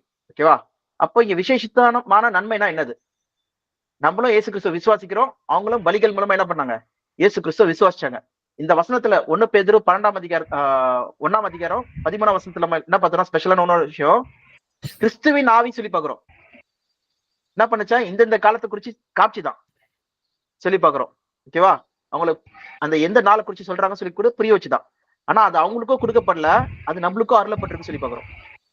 யாருக்கு? நமக்கு சொல்லும்போது யாரு? கிறிஸ்து மரித்து உயிர்த்தெழுந்த பிறகு இருக்கிற விசுவாச வீரர்களுக்கு, விசுவாச மக்களுக்கு. யாருன்னா அப்போஸ்தலர்களுக்கு, அப்போஸ்தலர்களின் வார்த்தைகளை கேட்ட அவங்களுடைய அதுக்கப்புறம் வர மக்களுக்கு சொல்லி பாக்குறோம். அப்போஸ்தலருடைய சுவிசேஷத்தை கேட்ட மக்களுக்கு சொல்லி பாக்குறோம். ஓகேவா? அது கூட நம்ம படிக்கலாம். இயேசு கிறிஸ்துவோட பிரேயர்ல பாருங்களேன், அவரே ப்ரே பண்ணுவார். யோவான் 17ஆம் அதிகாரம்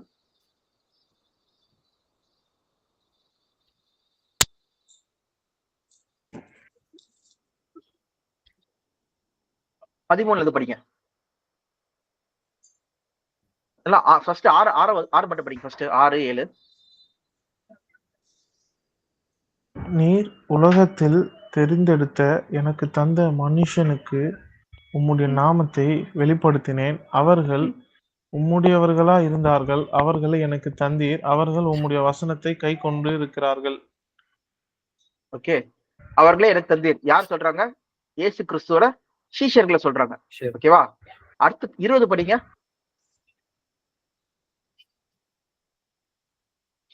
நான் இவர்களுக்காக வேண்டிக் கொள்கிறதும் அல்லாமல் இவர்களுடைய வார்த்தையினால் என்னை விசுவாசிக்கிறவர்களுக்காகவும் வேண்டிக் கொள்கிறேன். பாத்தீங்கன்னா இந்த 2 கூட்டத்துக்கு தான் வேண்டிக் கொள்றாரு. ஃபர்ஸ்ட் என்னதுன்னா சீஷர்களுக்காக வேண்டாரா, இவரோட வார்த்தைகளை கேட்கிற அவருடைய இந்த சீஷர்களுடைய வார்த்தையை கேட்டு விசுவாசிக்கிற மக்களுக்காக வேண்டிக் கொள்றாராம். ஓகேவா? அப்ப பாத்தீங்கன்னா இயேசு கிறிஸ்து வேண்டிக் கொள்றது யாருக்கு? பாத்தீங்கன்னா அவருடைய சீஷர்ல இருந்து சொல்லி பாக்குறோம். அப்ப 33 ADக்கு அப்புறம் வந்து பாத்தீங்கன்னா வரும் மீட்பு, அதுக்கப்புறம் இருக்க சபைக்கு தான் என்ன பண்றோம்னா ஸ்பெஷலான ஒரு பிரேயரா இருக்குது. அதுக்கப்புறம் விசுவாசிக்கிற இயேசு கிறிஸ்து விசுவாசிக்கிற மக்களுக்கு வந்து ஒரு விசேஷமான ஒரு நன்மையை தேவன் வச்சிருக்காராம். அது என்ன நன்மை சொல்லி பாத்தீங்கன்னா அதான் நான் பார்க்க போறோம். பழைய ஏற்பாடு விசுவாச வீரர்களுக்கு என்ன நன்மை இருக்கு, புதிய ஏற்பாடு விசுவாச வீரர்களுக்கு வந்து அவங்களுக்கு கட்டல என்ன மேன்மையான நன்மை சொல்லி நம்ம பார்க்கலாம். ஃபார் எக்ஸாம்பிள் படிக்கலாம் சில வசனங்களை. இது வரைக்கும் புரியுதா உங்களுக்கு? புரியுது. புரியுது. ஓகே, படிங்க. தானியேல் 12:13. அது முன்னாடி இது வசனம் மட்டும் பார்த்துடலாம்.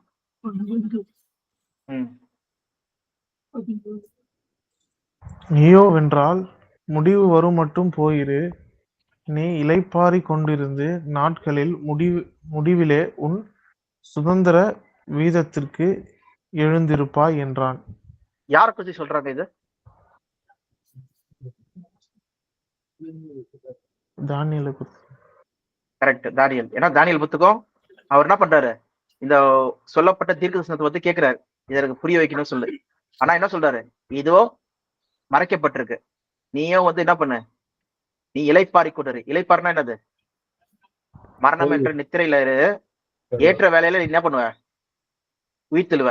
எப்போ உயிர்த்தெழுவ? எண்ட் ஆஃப் டேஸ், கடைசி நாளில், லாஸ்ட் டே. அதான போட்டிருக்கு. ஆமா. ஓகே, யூ வில் ரைஸ், திருப்பி உயிர்த்தெழுவ, கடைசி நாள் என்ன பண்ணுவேன், உயிர்த்தெழுவ சொல்றாரு. இதுதான் வந்து பாத்தீங்கன்னா இயேசு கிறிஸ்துவோட வருகையில வந்து அவங்க உயிர்த்தெழுறத பத்தி போட்டிருக்கு சொல்லி பாக்குறோம். ஓகேவா? இதே போல இப்போ பழைய ஏற்பாட்டு விசுவாச வீரர்களுக்கு இன்ன ஆசீர்வாதத்தை தேவன் கொடுத்தார், அது உங்ககிட்டே கேட்கிறேன். ஃபர்ஸ்ட் கேள்வி, பழைய ஏற்பாட்டு விசுவாச வீரர்கள், ஓகே, ஆபிரகாம், ஈசாக், யாக்கோபு, அவங்களுக்கு எல்லாம் இன்ன வாக்குத்தத்தம் தேவன் பண்ணார். நீ கால் மிதிக்கும் தேசம் எல்லாம் உனக்கு தருவேன், உன்னை ஆசீர்வதிக்கிறவர்கள் ஆசீர்வதிப்பேன். ஓகே, உன்னை ஆசீர்வதிக்கிற ஆசீர்வதிப்பேன், சபிக்கிற சபிப்பேன், நீ கால் மிதிக்கும் தேசம் எல்லாம். வேணா படிங்க. I will give you the land. ஆதியாகமம் 12. அதுவும் படிங்க. 17:8 படிங்க.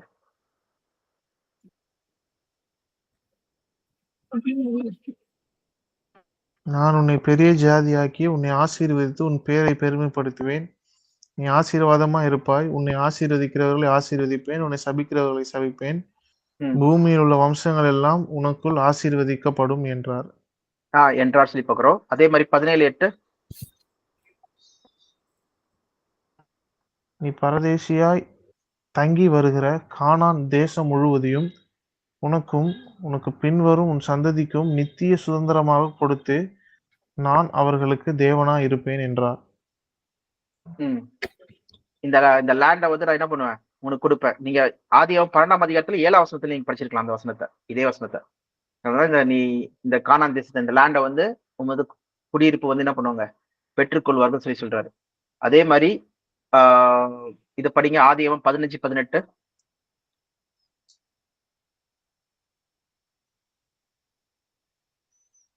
அந்நாளிலே கர்த்தர் ஆபிராமோடே உடன்படிக்கை பண்ணி எகிப்தின் நதி துவக்கி ஐப்பிராத்து நதி என்னும் பெரிய நதி மட்டும் உள்ளது கேனியரும் பெனிசியரும் கத்மோனியரும் ஏத்தியரும் பெரியரும் ரெப்பாயிமியரும் எமோரியரும் கானானியரும் கீர்காசியரும் எபூசியரும் என்பவர்கள் இருக்கிறதுமான இந்த தேசத்தை உன் சந்ததிக்கு கொடுத்தேன் என்றார். ஓகே, அப்ப பாத்தீங்கன்னா இங்க மேப்ல காமிக்கிறோம் பாருங்க, ஸ்கிரீன் ஷேர் பண்ணிருக்கோம் பாருங்க. இப்ப நீங்க படிச்ச வசனத்தை எங்க இருந்து தொடங்குது பாருங்க. இங்க இருந்து இஸ்ரேலோட ஆக்சுவல் மேப் தேவன் கொடுத்தது என்னதுன்னா, இங்க ஃபுல்லா எகிப்து இது வரைக்கும் இருக்கிறது தான் இஸ்ரேலோட தேவன் ப்ராமிஸ் பண்ண லேண்ட். ஆனா இப்ப இஸ்ரேல் இருக்கிற இடம் இது, இதுதான் இஸ்ரேல் இருக்கிற இப்ப இருக்கிற பிரசன்ட். ஓகே, ஆனா தேவன் வாக்குத்தத்தம் பண்ணது இது. கரெக்ட் தானா?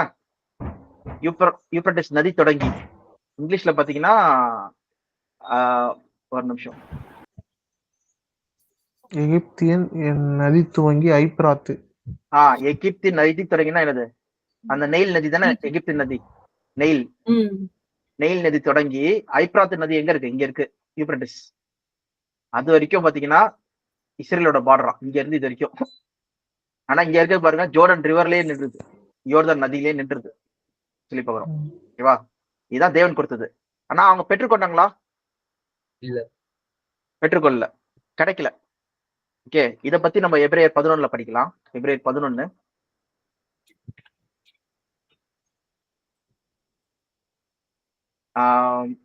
படிங்க, 8ல இருந்து படிங்க.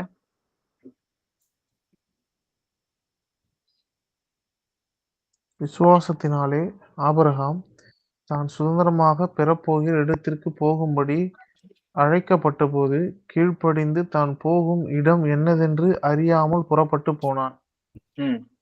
விசுவாசத்தினாலே அவன் வாக்குத்தத்தம் பண்ணப்பட்ட தேசத்திலே பரதேசியைப் போல சஞ்சரித்து அந்த வாக்குத்தத்தத்திற்கு உடன் சுதந்திரராகிய ஈசாக்கோடும் யாக்கோபோடும் கூடாரங்களில் குடியிருந்தான். ஏனெனில் பாத்தீங்கன்னா வாக்குத்தத்தத்திற்கு உடன் சுதந்திரராகிய, இல்ல 9ஆம் வசனத்துல வாக்குத்தத்த லேண்ட், ப்ராமிஸ் லேண்ட் தானே போட்டிருக்கு. வாக்குத்தத்தம் பண்ணப்பட்ட தேசத்திலே, வாக்குத்தத்தம் பண்ணப்பட்ட தேசத்திலே தேவன் என்ன பண்ணாரு ப்ராமிஸ் உங்களுக்கு, பூமிக்குரிய ஆசீர்வாதம், பூமிக்குரிய சொத்து ப்ராமிஸ் பண்றாரு சொல்லி பாக்குறோம். ஓகேவா? அந்த தேசத்திலே அவங்க என்ன பண்ணோம், குடியிருக்கிறதுக்காக தேவன் வந்து ப்ராமிஸ் பண்ணாராம். ஓகே, அடுத்தது படிங்க. 11. விசுவாசத்தினாலே சாராலும் வாக்குத்தத்தம் பண்ணினவர் உண்மையுள்ளவர் என்று எண்ணி கர்ப்பம் தரிக்க பெலன் அடைந்து வயது சென்றவளாயிருந்தும் பிள்ளை பெற்றாள். ஆனபடியால் சரீரம் செத்தவன் என்று எண்ணத்தகும் ஒருவனாலே வானத்தில் உள்ள பெருக்கமான நட்சத்திரங்களைப் போலவும் கடற்கரையில் உள்ள எண்ணீரிந்த மணலை போலவும் மிகுந்த ஜனங்கள் பிறந்தார்கள். ஓகே, அவங்களாம் பிறந்தாங்களாம். அப்புறம் அப்படியே வந்து 13 படிங்க. நெக்ஸ்ட்.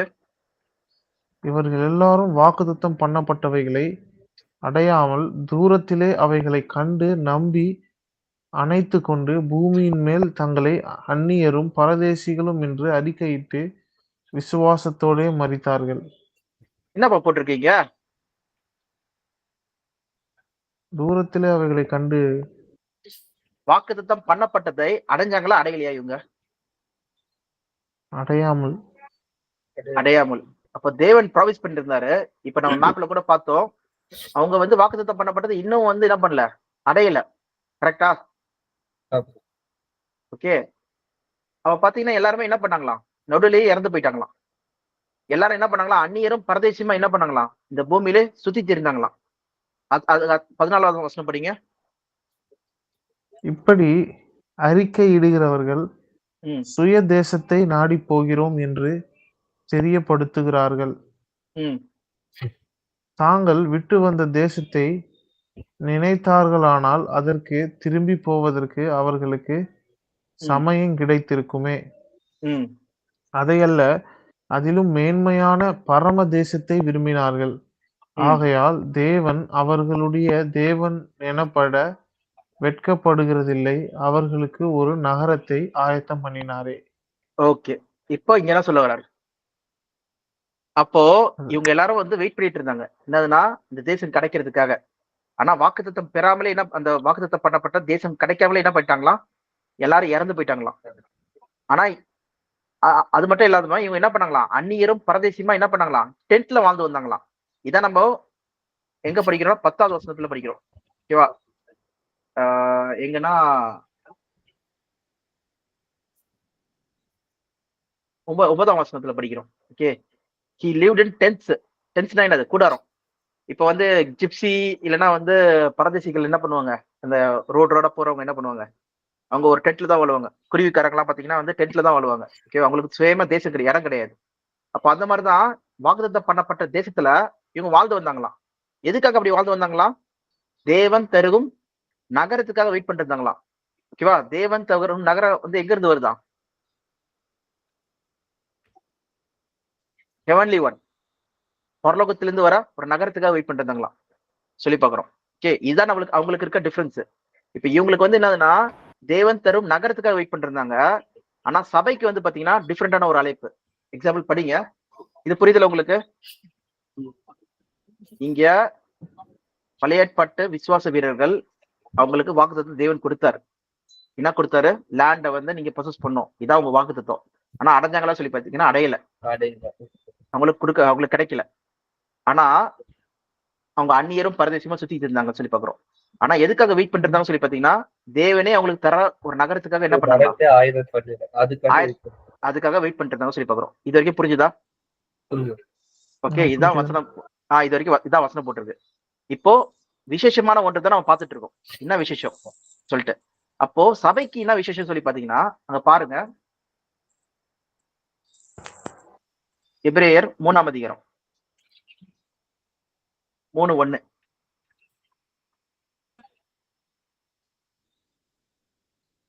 இப்படி இருக்க பரம அழைப்பிற்கு பங்குள்ளவர்களாகிய பரிசுத்த சகோதரரே, நாம் அறிக்கை பண்ணுகிற அப்போஸ்தலரும் பிரதான ஆசாரியருமாகிற கிறிஸ்து இயேசுவை கவனித்து பாருங்கள். ஓகே, பரம அழைப்புக்கு பங்குள்ள பரிசுத்த சகோதரர்களே சொல்லும் யாருக்கு சொல்றாங்க? இது ஹோலி பிரதர்ஸ் அண்ட் சிஸ்டர்ஸ், நமக்கு தான். ஓகே, சபைக்கு சொல்றாங்க. பரம அழைப்பு, பரம அழைப்பு சொல்றது அந்த கேட், ஒரு கதவு எப்ப திறக்குது சொல்லி பார்த்தோம்னா இயேசு கிறிஸ்துக்கு அப்புறம் தான் என்ன ஆகுது, அந்த கதவு திறக்குதுன்னு சொல்லி பார்க்கிறோம். ஓகேவா? இதுதான் மனவாட்டியாகிய சபைக்கான அழைப்பு. ஓகே, இதுதான் அங்க 1 பேதுரு 1ஆம் அதிகாரத்துல நம்ம என்ன பார்த்தோம்னா, அந்த இயேசு கிறிஸ்துவோட மரணமோ அந்த பாடுகளுக்கு அப்புறம் வர மகிமை வந்து அதுக்கப்புறம் இருக்க மக்களுக்கு தான் சொல்லப்பட்டிருக்கு சொல்லிட்டு. ஓகேவா? அந்த அழைப்பின் மகத்துவம் வந்து பாத்தீங்கன்னா யாருக்கு கொடுக்கப்பட்டிருக்கு சொல்லி பாத்தீங்கன்னா, அதுக்கப்புறம் வாழ்ற இப்போ நம்ம இயேசு கிறிஸ்து 33 AD வந்து மரிச்சாரு, உயிர்த்தெழுந்தார் சொல்லி பாக்குறோம். அதுக்கப்புறம் வாழ்ற இந்த 2000 வருஷமா வாழ்ந்துட்டு இருக்கிற மக்களாகிய சபைக்கு கொடுக்கப்பட்ட ஒரு வாய்ப்பு, ஒரு கேட் திறந்திருக்கு. அந்த யாரெல்லாம் அதுல நுழையிறாங்களோ அவங்க எல்லாம் என்ன ஆகுறாங்களா, பரம அழைப்புக்கு பங்குள்ள சகோதரர்களா இருக்காங்க சொல்லி பாக்குறோம். ஓகேவா? இதுதான் ஒரு விசேஷமான ஒரு அழைப்பு சொல்லி பாக்குறோம். இத வந்து நம்ம வசனங்கள் நிறைய வசனங்கள் மூலம் படிக்கலாம். படிங்க. பிலிப்பியர் 3ஆம் அதிகாரம் 19, 20, 21 எல்லாம் 20, 21 படிங்க. நம்முடைய குடியிருப்போ பரலோகத்தில் இருக்கிறது. அங்கே இருந்து கர்த்தராகிய இயேசு கிறிஸ்து என்னும் இரட்சகர் வர எதிர்பார்த்து கொண்டிருக்கிறோம். அவரோட 2ஆம் வருகைக்காக எதிர்பார்த்து கொண்டிருக்கிறோம். அவர் எல்லாவற்றையும் தமக்கு கீழ்ப்படுத்தி கொள்ளத்தக்கத தம்முடைய வல்லமையான செயலின்படியே நம்முடைய அற்பமான சரீரத்தை தம்முடைய மகிமையான சரீரத்திற்கு ஒப்பாக மறுரூபப்படுத்துவார். இப்போ நம்ம என்ன பண்ணுமா, சரீரம் கூட என்ன பண்ணுமா, மாற்றம் அடையணுமா. இப்ப நம்ம மாம்சமும் ரத்தமும் என்ன பண்ண முடியாது, பரலோகத்துக்கு போக முடியாது. அப்ப என்ன பண்ண, இப்ப எக்ஸாம்பிள் மாம்சமும் ரத்தமும் இருக்கிற மனுஷங்க வந்து பூமியோட என்விரான்மெண்ட்ல தான் உருவாக்கப்பட்டாங்க. அதனாலதான் பாத்தீங்கன்னா ஸ்பேஸ் சூட் போட்டு தான் என்ன பண்ண முடியும். எக்ஸாம்பிள் இங்க ஸ்பேஸ் சூட் காமிக்கிற பாருங்க. ஆஸ்ட்ரோநாட்ஸ் எல்லாம் இது போட்டாதான் மூணுலே போக முடியும். ஏன்னா இதுக்குள்ள என்ன இருக்கும், ஆக்சிஜன், பூமியோட என்விரான்மெண்ட், அந்த ஆக்சிஜன் மட்டும் கிடையாது, ஏர் பிரஷர் எல்லாமே பூமிக்கு ஏத்த அந்த ஏர் பிரஷர் வந்து இருந்தாதான் வந்து அவங்க சர்வை பண்ண முடியும். ஓகேவா? மாம்சமும் ரத்தமும் பரலோகத்துக்கு போக முடியாது. அப்ப என்ன பண்றாராம், இந்த வசனம் திருப்பி படிங்கப்பா சமையல் 20. நம்ம அற்பமான சரீரத்தை அவர்கள் எல்லாவற்றையும் கீழ்ப்படுத்தி கொள்ளத்தக்கதாக தம்முடைய வல்லமையான செயலின்படியே நம்முடைய அற்பமான சரீரத்தை தம்முடைய மகிமையான சரீரத்திற்கு ஒப்பாக மறுரூபப்படுத்துவார். பாருங்க, சரீரத்தை என்ன பண்றாராம், டிரான்ஸ்ஃபார்ம் பண்றாராம், மாற்றாராம், மறுரூபப்படுத்துறாராம், படுத்தி நம்மள என்ன பண்றாராம், இயேசு கிறிஸ்து வருகையில கூட்டு போறாராம். இதுதான் 1 யோவான் 3:2 படிக்கிறோம். படிங்க 1 யோவான் 3:2.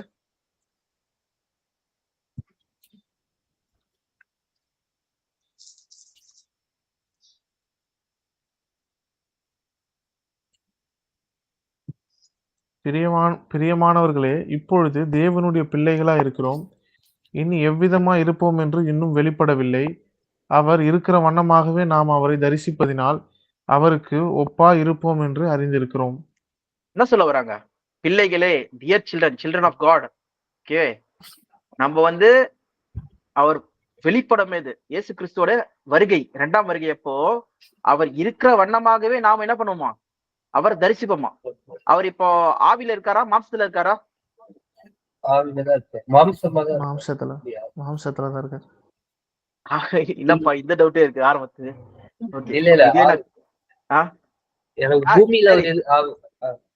மாம்சத்துல இருக்காரு சொன்னீங்கன்னா அதுக்கு வாசனை என்னது? அவர் இங்க இருக்கிறது மட்டும் தான் மாம்சத்துல இருந்தாரு. இல்ல பூமியில இருக்கும்போது மாம்சத்துல தான் இருந்தாரு. கரெக்ட் அது. ஓகே, பூமியில அவர் மாம்சத்துல தான் வந்தாரு, அதனாலதான் பலியானாரு. அவர் மாம்சத்துல பலியாயிட்ட பிறகு அவர் எந்த இதுல போனார், பரலோகத்துக்கு? ஆவியாதான் பேசுவார். நீங்க ஆவி சொல்றீங்க, சாமுவேல்? மாம்சத்துலதான் போனாரு. ஏன்னா உயிர் தெழுந்த அப்புறம் காயத்தெல்லாம் காட்டுறாரு எல்லார்கிட்டயும். சரி, அதான் பார்க்க முடியுது. அது பூமியில இருக்கிற வரைக்கும் தானே அது 43 நாள். எக்ஸாம்பிள் இயேசு கிறிஸ்து வந்து அந்த ஆபிரகாம் கிட்ட வந்து 3 தூதர்கள் வராங்க. அவங்க வந்து என்ன பண்றாங்கன்னா சாப்பிடுறாங்க. அவர் வந்து ஆட்டை வந்து அடிச்சு சாப்பாடு கொடுக்குறாரு. சாப்பிட்டுட்டு நெக்ஸ்ட் சோதகுமாராக்கு 2 பேர் போறாங்க. ஒருத்தர் ஆபிரகாம் கிட்ட பேசிட்டு இருக்காரு. அவங்க தூதர்களா எல்லாம் எப்படிப்பட்டவங்க? தூதர்கள் தானே. ஓகே, தூதர்கள் வந்து தேவன் எப்படி படைக்கிறாரு? ஆவியாதான் இருக்காங்க அவங்க. ஆவியாகவும் அக்னியாகவும் அதான போட்டிருக்கு வசனம். காற்றுகளாகவும் ஓகே, நெருப்புகளாகவும் சொல்லிதான் எபிரேயர் 1ஆம் அதிகாரம் 8ஆம் வசனம் நினைக்கிறேன். எபிரேயர் 1:8. எபிரேயர் 1:8. இதை நம்ம தூதர்களை வச்சு நம்ம சும்மா பாக்குறோம். ஓகேவா? சரி, 1:7. He makes his angels spirit, ஆவி. ஓகே, அது மட்டும் இல்லாம and his servants flames of fire. அதனாலதான் வந்து கண்ணில் பார்க்க முடியல. அதனாலதான் கேஆசி கிட்ட என்ன பண்றாங்க, கண்கள் திறக்கப்படணும் சொல்லி தேவகிட்ட வேண்டும் போது கேஆசி கண்கள் திறக்கப்படுது. ஓகே, அக்னி ரதமான குதிரை சொல்லி பார்த்தீங்கன்னா நெருப்பு. இப்போ டைரக்டான வசனம் பார்க்கலாம். 1 பேதுரு 3ஆம் அதிகாரம் 3:18-19.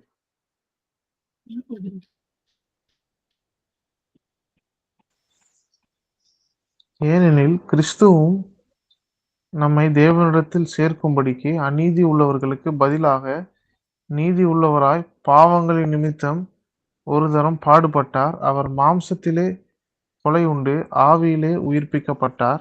என்ன போட்டிருக்கு? மாம்சத்திலே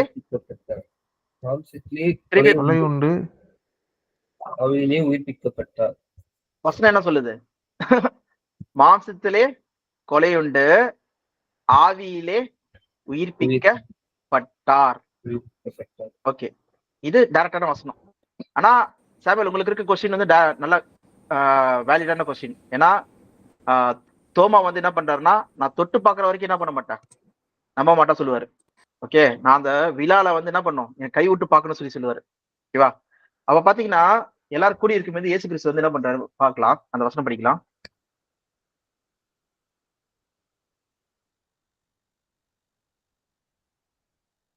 அது வந்து யோவான்ல இருக்கும்னு நினைக்கிறேன்.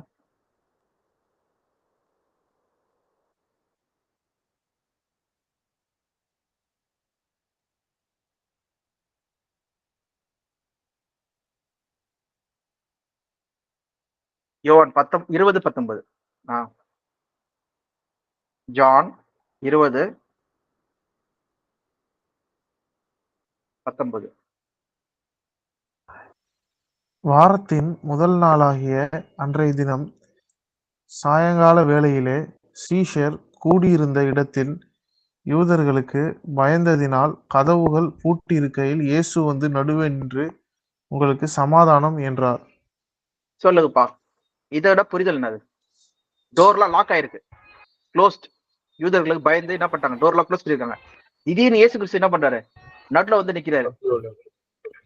அது மாம்சத்தினால வர முடியுமா? வர முடியாது. அவருக்கு மறுரூபம் உள்ள ஒரு சரீரம் கொடுக்கப்படுது. கரெக்ட். இதுதான் நம்ம பாக்குறது. எப்படி நம்ம அவர் இருக்கிற வண்ணமாய் நாம என்ன பண்ணுவோம், அவரை தரிசிப்போம் சொல்லி பாக்குறோம். ஓகேவா?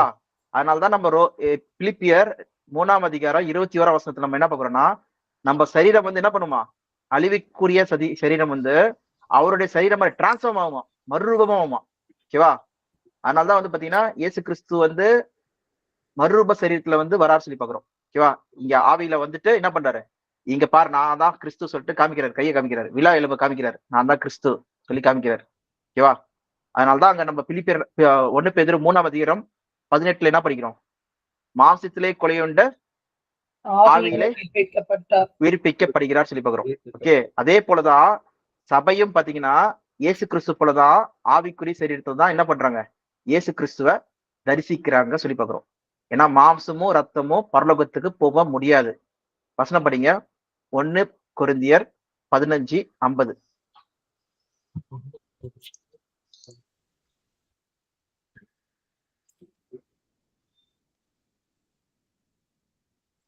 சகோதரரே, நான் சொல்லுகிறது என்னவெனில், மாம்சமும் ரத்தமும் தேவனுடைய ராஜ்யத்தை சுதந்திரிக்க மாட்டாது. அழிவுள்ளது அழியாமை சுதந்திரிப்பதும் இல்லை. ஓகே, அழிவுள்ள இது சரீரம் என்னது, அழிவுள்ள சரீரம் அழியாமை சுதந்திரிக்க முடியாது சொல்லி பாக்குறோம். ஓகே, மாம்சமும் ரத்தமும் பரலோகத்துக்கு போக முடியாது. இது பூமிக்கு உரிய சரீரம். ஏன்னா எப்படி வந்து பூமியில இருக்கிற விட்டமின்ஸ், மினரல்ஸ், டஸ்ட் எல்லாத்தையும் வச்சுதான் இந்த சரீரம் உருவாக்கப்பட்டதுன்னா, இந்த பூமியோட தன்மைக்காக உருவாக்கப்பட்டது. ஓகேவா?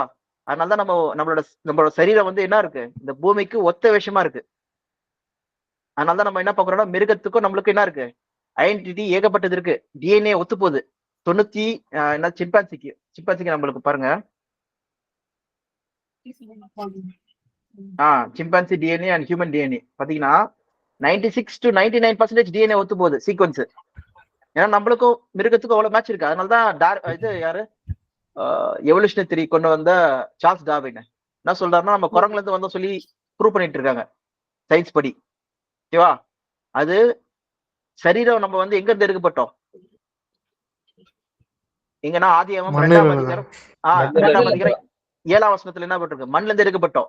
மிருகம் எங்க இருந்து எடுக்கப்பட்டது, மிருகத்தோட சரீரம் எங்க இருந்து எடுக்கப்பட்டது, லெட் த லேண்ட் ப்ரொடியூஸ், மண்ணானது பிறப்பிக்க கடவுது சொல்லி சொல்றாரு. அதனால்தான் சரீர வகையில நம்மளுக்கு ஒத்து போகுது எல்லாமே. ஓகே, ஆனா தேவன் இருக்கிறதே வேற, தேவன் ஆவியா இருக்கிறார். ஓகே, அவர் இடத்துல போகணும். நம்ம என்ன எப்படி போகணுமா, நம்மளும் ஆவிக்குரிய சரீரத்துல தான் போகணும். அதனால்தான் சாத்தான் கூட எதுல இருக்கான், ஆவிக்குரிய சரீரத்துல இருக்கா. அதனால்தான் நம்ம எபேசியர் நினைக்கிறேன், அதுல வந்து பாத்தீங்கன்னா நம்ம போராட்டம் மாம்சத்தோடும் ரத்தத்தோடும் அல்ல, வான மண்டலத்துல பொல்லாத சேனைகளோட போராட்டம் உண்டு சொல்லி பாக்குறோம். ஓகேவா? அப்ப பாத்தீங்கன்னா எர்த்லி பீயிங்ஸ்க்கு வந்து பாத்தீங்கன்னா மேனி வந்து பூமி தான், பூமிக்குரிய மேனி தான், இந்த மாம்சம் ரத்தமும் தான். இயேசு கிறிஸ்து உயிர்த்தெழுந்து பாத்தீங்கன்னா அவர் மாம்சத்திலே கொலை உண்டு, அவர் ஆவியிலே உயிர்ப்பிக்கப்பட்டார். அதுதான் அவர் போயிட்டார் சொல்லி பாக்குறோம். இது கிளியரா இருக்கா இது வரைக்கும்? ஓகே, அவ பாத்தீங்கன்னா சபையோட அழைப்பு பாத்தீங்கன்னா பரலோக அழைப்பா இருக்கு. ஓகே, பரலோக அழைப்பு இது சபைக்கு கொடுக்கப்பட்டிருக்கு. அவங்க எப்படி போறாங்கன்னு சொல்லி பாத்தீங்கன்னா ஆவிக்குரிய சரீரத்துல இயேசு கிறிஸ்து வரமேது என்ன பண்றா, அவருக்கு ஒப்பாய் நம்ம என்ன பண்றோமா, டிரான்ஸ்ஃபார்ம் ஆகிறோமா. அதனாலதான் நம்ம 1 தீமோத்தேயு தெசலோனியன்ஸ் 4:14 கூட நம்ம என்ன படிக்கிறோம்னா, கிறிஸ்துக்குள் மரித்தவர்கள் ஃபர்ஸ்ட் உயிர்த்தெழுவாங்களாம், உயிரோடு இருக்கிறவனும் மறுரூபமாக்கப்பட்டு இவ்விதமாய் இயேசு கிறிஸ்துவுடனே என்ன பண்ணுவோமா, சேர்ந்து எப்பவுமே இருப்போமா. ஓகேவா? சோ இதுதான் நம்ம இங்க பாக்குறது. விசேஷத்தை நம்ம என்னதுன்னா பரலோக அழைப்பு சபைக்கு. இவங்களுக்கு வந்து பாத்தீங்கன்னா இந்த ஆசீர்வாதம் புதிய பழையப்பட்ட விசுவாச வீரர்கள் பாத்தீங்கன்னா வாக்குத்தத்தம் பண்ணப்பட்டதை அடையாமல் இருக்காங்களா, அதை அடைந்து கொள்வார்கள் சொல்லி பாக்குறோம் ஏற்ற வேலையில. அது எப்ப நடக்கும் சொல்லி பாத்தீங்கன்னா தேவன் ராஜ்யத்துல வந்து அவங்க பெற்றுக்கொள்வார்கள் சொல்லி பாக்குறோம். ஓகேவா? இது நம்ம நாளைக்கு இன்னும் தெளிவா நம்ம பார்க்கலாம். இதுக்கப்புறம் நம்ம வந்து உலகத்தோட மக்களுடைய ஆசீர்வாதம் என்னது, மக்களுக்கு எப்படி ரட்சிப்பு, ஓகே, அவங்களை எப்படி தேவன் காப்பாத்துறாரு, ஏன்னா எல்லா மக்களும் ரட்சிக்கப்படுறதா தேவனுடைய சித்தமா இருக்கு. அது ஏற்ற வேலையில எப்படி அவங்களுக்கு செய்யறாரு சொல்றதை நம்ம பார்க்க போறோம் நாளைக்கு. ஓகேவா? நாளைக்கு இல்ல, Thursday, நாளைக்கு பிரேக், Thursday. இது வரைக்கும் கொஸ்டின்ஸ் இருக்கா ஏதாவது? இல்ல. ஓகே, நீங்க எல்லாம் நல்லா ஆராய்ச்சி பாருங்க. ஏன்னா நிறைய டாபிக் இனிமேல் டீப்பா நம்ம போறோம். இன்னும் ஆழமான சப்ஜெக்ட் இது, போயிட்டே இருக்கும் இதுக்கப்புறம் வரதெல்லாம். அதனால நீங்க வந்து படிக்கிறத இப்ப பாக்குறத எல்லாத்தையும் நீங்க ரீகேப் பண்ணுங்க, ஆராய்ச்சி பாருங்க, இதை சொல்ல வர்றது டெஸ்ட் பண்ணுங்க, காரியம் எப்படி இருக்கான்னு சொல்லி பாருங்க. அதுக்கப்புறம் நீங்க வந்து நெக்ஸ்ட் ப்ரொசீட் பண்ணுங்க. அப்படி கொஸ்டின் இருந்ததுன்னா ரைஸ் பண்ணுங்க, நம்ம வந்து பார்க்கலாம், கடைசியில பார்க்கலாம். ஓகே, சரிப்பா, ப்ரே பண்ணி முடிச்சிடலாம்.